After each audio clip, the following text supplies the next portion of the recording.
Disclosure, comment vous êtes-vous retrouvé dans Maman Ado sur MyTF1 ? Ça faisait 2 jours que je venais d'accoucher, j'étais à la maternité. Comme tous les adolescents, je traînais sur TikTok et je suis tombé sur une annonce. Je me suis dit pourquoi pas. Mon histoire n'est pas de celle qu'on entend tous les jours. Je n'attendais pas forcément de réponse du programme, mais finalement on m'a rappelé et on a commencé à tourner à mon retour de la maternité. Je suis rentré un samedi, le lundi on tournait déjà. Avez-vous consulté l'avis de vos proches avant de vous lancer dans cette aventure ? Ce qui s'est passé si est que j'ai lancé le truc toute seule sans rien demander à mes proches. Dans la journée j'ai eu la visite de ma maman et je lui ai dit que je m'étais inscrite. Au début elle était réticente car elle ne voulait pas qu'on soit vu à la télévision et elle n'est pas très réseaux sociaux non plus. Finalement, quand la journaliste l'a appelée, elle a été mise en confiance et a accepté qu'on essaie. Comme à ce moment-là j'étais mineur et que j'habitais chez elle, elle a demandé à voir comment ça allait se passer. Comme tout s'est bien passé, elle a donné son autorisation et était très contente. De son côté, le papa de ma fille était le plus réticent, mais finalement c'est lui qui a été le plus à l'aise avec les caméras. Aviez-vous besoin de raconter votre histoire ? Je ne souhaitais pas être suivi par des psychologues pour ne pas rentrer dans cet engrenage. Je voulais en discuter mais sans me sentir enfermé. Le fait de ne parler devant des caméras chez moi m'a permis de me libérer. Surtout, j'étais à l'aise. C'était important de parler du déni de grossesse car avec ma mère on parlait de tout, contraception etc. Mais pas de ça. À la maison on n'a pas de sujet tabou mais on se dit toujours que ça n'arrive qu'aux autres.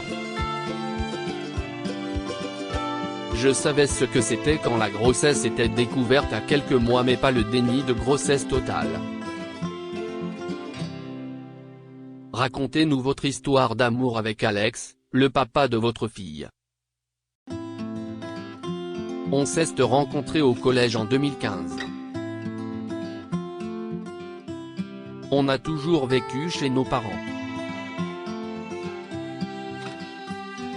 Quand Romy est arrivée on a habité ensemble chez ma mère. On n'évoquait pas vraiment notre vie de famille mais ça aurait pu arriver dans le futur.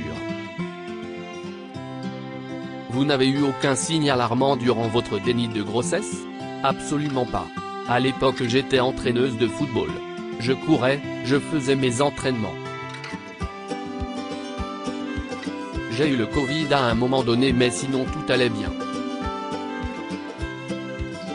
J'avais mes règles et j'étais même sous pilule. 15 jours avant que j'accouche j'étais en train de faire de la moto avec le père de ma fille. Heureusement, tout cela n'a pas engendré de complications à ma fille. À sa naissance elle a eu une batterie d'examens dont celui de la toxoplasmose. Je n'étais pas immunisé contre ça, j'ai mangé ma viande saignante, j'ai vécu avec mes chats mais elle est arrivée en pleine forme. Romy est née en pesant 2 kg 890 et 46 cm. Vous avez tout découvert un soir en ayant mal au ventre. J'étais dans mon lit et j'avais très mal au ventre, oui. À ce moment-là je voulais juste ne pas paniquer car mes douleurs étaient très importantes. Je voulais juste que ça s'arrête. J'avais une balle dans la main et à chaque contraction j'attendais que ça passe. Mais à ce moment-là je ne me dis pas que je suis enceinte même si je vois que mon ventre commence à être dur et à gonfler. En fait j'ai contacté ma maman par message, elle est arrivée et c'est elle qui m'a dit que j'étais enceinte. J'étais trempé. Elle a appelé une ambulance et est restée très calme. Après coup ça a quand même été un choc pour tout le monde car on ne se doutait de rien. Comment s'est passé votre accouchement? Il a été très rapide. Je suis arrivé à la maternité à 7h30 pour une échographie. Mon bébé était déjà dans le passage et j'étais déjà ouverte à 9. Je n'ai pas eu le droit à la péridurale. Romy est née à 9h15 donc j'ai mis 15 minutes à accoucher. Je n'ai pas eu de déchirure, rien du tout. Quand elle est arrivée je n'ai eu aucune réaction, pas de joie, de tristesse, de larmes. J'avais le regard vide. Je me fichais du sexe, je voulais savoir si mon bébé était en bonne santé. Je voulais être sûr de savoir si j'allais pouvoir gérer un bébé en difficulté. Comment s'est opéré le choix du prénom? Avec le papa on cherchait des prénoms et on en avait trouvé 3 pour une fille. Inconsciemment c'était peut-être un ressenti. Votre corps n'a pas changé physiquement durant votre grossesse, cela vous convient-il avec le recul? Je pense qu'à cause de ça je vais sûrement mal vivre ma prochaine grossesse. Je connais l'accouchement mais je n'ai pas vécu de grossesse et c'est frustrant. Je n'ai pas de vergeture à part au niveau des seins car j'ai allaité et mon ventre est devenu plus plat après mon accouchement. En fait j'ai perdu 12 kilos après mon accouchement. Je n'ai pas pris mais j'ai perdu parce que je me suis posé beaucoup de questions comme pourquoi moi? Je me suis débrouillée toute seule en refusant l'aide de ma maman. Avez-vous été suivi par une équipe médicale? Non et c'était mon souhait. Ma fille a été contrôlée en revanche. Vous avez accueilli un enfant en étant au lycée. Comment vous êtes-vous organisé? Mon lycée a compris ma situation et m'a aménagé un emploi du temps, j'avais 2 après-midi de libre par semaine. J'ai pu gérer ma fille et prendre soin de moi pour que je ne finisse pas mal. Du côté des étudiants, ça a été. Je n'ai pas eu de remarques. Quand je suis revenu, personne n'est venu me voir. Tout avait été expliqué. Il y a eu aussi beaucoup d'entraide. Vous avez reçu beaucoup de dons après l'arrivée de Romy.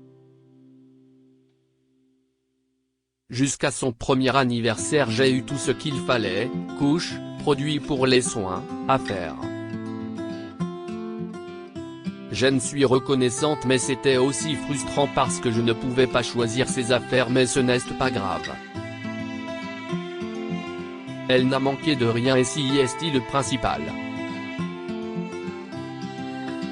Aujourd'hui j'ai tout redonné à d'autres dans le besoin. Avez-vous eu l'instinct maternel? Quand on vit une grossesse on n'est pas préparé. On devient maman le jour où son enfant naît. L'instinct est venu tout de suite pour moi. J'ai ressenti que c'était ma fille et je voulais être là pour elle. J'ai eu beaucoup de conseils de ma maman. Romy a-t-elle bouleversé votre quotidien de couple? On était ensemble depuis 6 ans mais on n'avait jamais vraiment vécu ensemble. On était partis en vacances une semaine mais c'est tout. On faisait tout pour se voir régulièrement et quand la crise sanitaire a débuté on a passé presque un an sans se voir. C'était compliqué donc du jour au lendemain on s'est revu avec notre fille.